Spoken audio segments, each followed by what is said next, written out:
Musi beautification మీద ముఖ్యమంత్రి గారు ఓ 5-స్టార్ హోటల్లో ప్రజెంటేషన్ ఇస్తున్నట్టుగా చూసాం.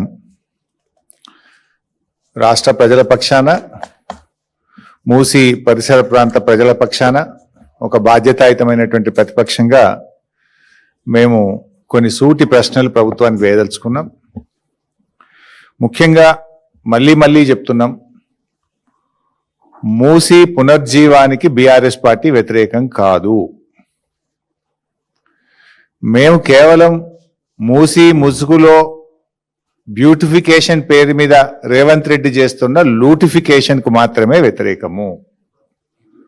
మూసీ పేరిట లక్షలాది మంది ప్రజల రోడ్డు మీద వేయడానికి మేము వ్యతిరేకము.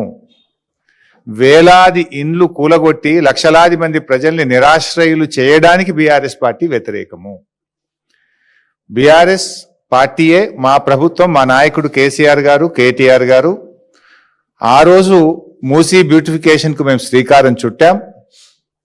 ఒక్క ఇల్లు కూల్చకుండా, మూసీలోకి మురికి నీరు రాకుండా మేము ప్రణాళికలు రచించాం.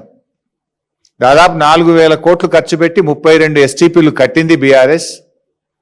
కాళేశ్వరం ప్రాజెక్టు ద్వారా గోదావరి నీళ్లను తెచ్చి మూసీలో వేసి ఆ మూసీని శుద్ధి చేయాలని ప్రణాళికలు రచించింది బీఆర్ఎస్. సో మీరు దాన్ని కొనసాగించండి.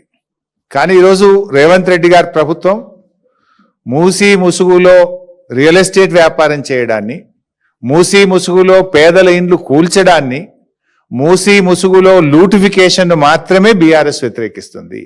We are not against Musi reservation. Again and again we are clarify.